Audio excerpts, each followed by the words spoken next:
It's been a long time since Fire and Ice #2 came out last year.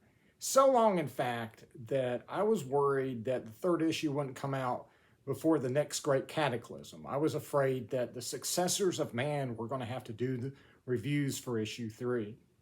But what is this I have in my hand? Is Fire and Ice issue 3. Not a dream, not a hoax.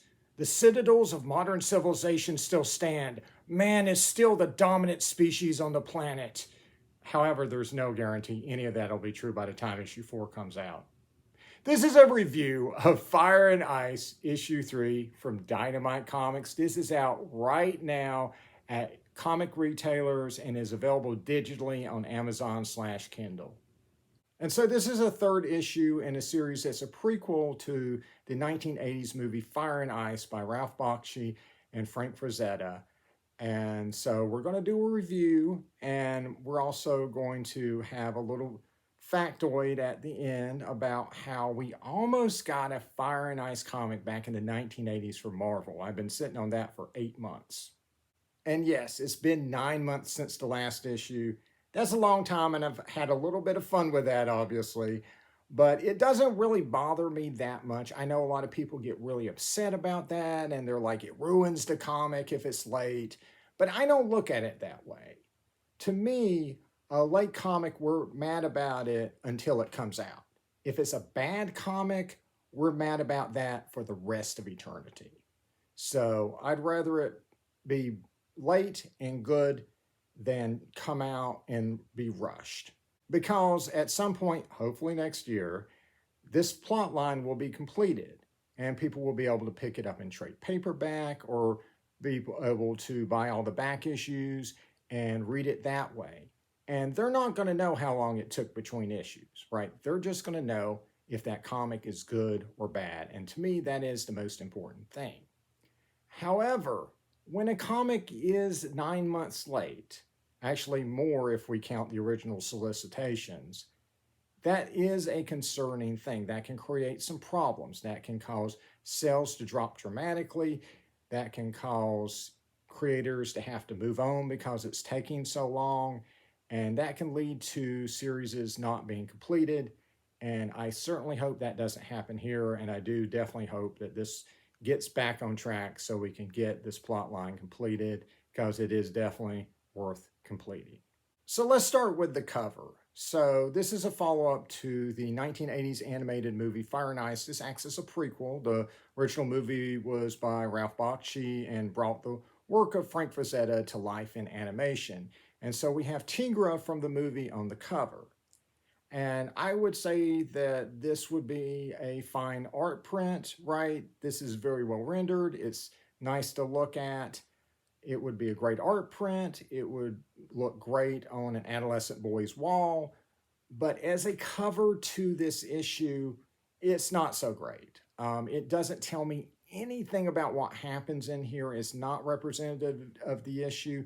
Tigra barely appears. Tigra is barely recognizable. If you're not going to do her facial features and her body shape from the animated movie, then she's unrecognizable. She just looks like a generic girl in a bikini, which is not particularly interesting and doesn't tell us anything. And honestly, it makes it look like a girly book. It makes it look like this is a TNA comic, and it's not, right? Tigra barely appears. This is a dark fantasy comic with a lot of action in it, and it just doesn't show it on the cover. However, there are variant covers to choose from that, in my opinion, are much better. In particular, I like the B covers by Leonardo Manco, the interior artist, and this issue he has a really awesome cover of Dark Wolf, so I would recommend going that route if you have the option.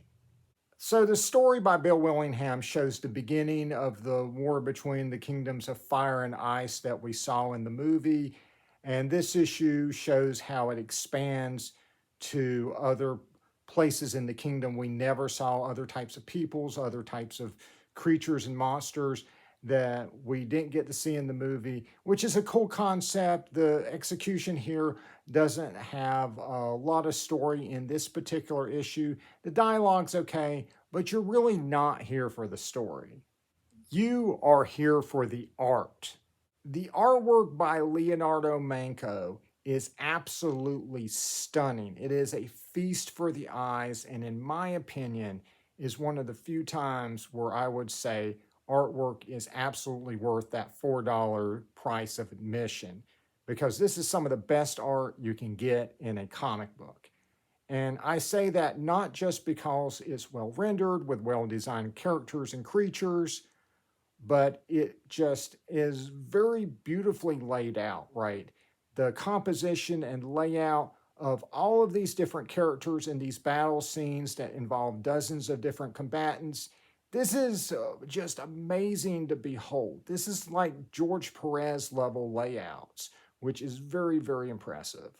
And the colors, which were also done by Leonardo Manco, perfectly complement his artwork. You've got contrast and highlights and shadows exactly where they need to be to help you read every single thing going on. I'm showing you the digital version just because it's easier for me to grab images from it, but trust me, it prints beautifully. This is an absolute visual masterpiece in comic book form. And seeing this type of artwork on a war in a high fantasy world is absolutely awesome. And something you honestly don't see that much. You know, Conan comics have very limited kind of fantasy elements in them. That's just the way Robert E. Howard tended to write, and, you know, the comics based on his stuff tend to stay consistent with that. So even though Frank Frazetta probably would have preferred Fire and Ice to be more of a movie about a fight for survival and have less magical elements like the magic glacier and stuff in it, I think this is really cool to see this in comics, right? To see the Frazetta style barbarian in this high fantasy world with all of these different creatures, all of these different types of races just going at it. There's kind of a similar vibe going on with their Death Dealer comics over at Opus. I'm actually reading the first plot line for that series, and it's just kind of cool to see a high fantasy world mixed with the dark fantasy aesthetic from Frazetta. So yeah, I definitely recommend picking this up just for the artwork and subject matter alone. All right, so let's talk about that Fire and Ice comic from Marvel that we almost got back in the 80s.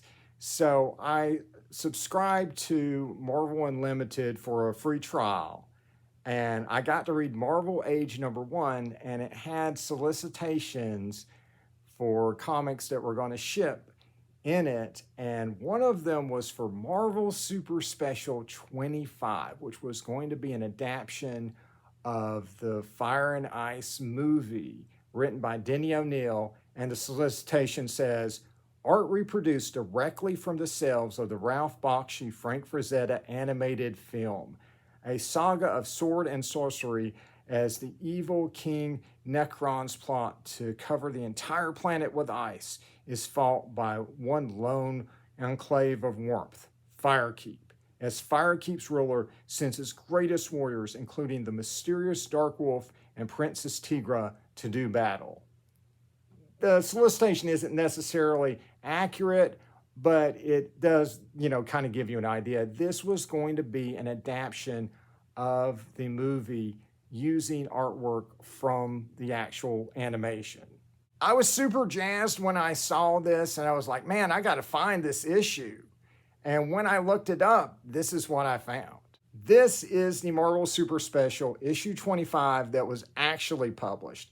This is an adaptation of an animated movie, but it's not Fire and Ice. It is the animated movie Rock and Roll, which was also aimed at adults. It was a musical sci-fi kind of thing with like rock music and all that, but obviously not Fire and Ice. So I don't know what happened. I'm sure there's a very interesting story there. If anyone has any information about this, I'd love to hear it, especially if there was any surviving artwork from that unpublished Marvel comic adaptation.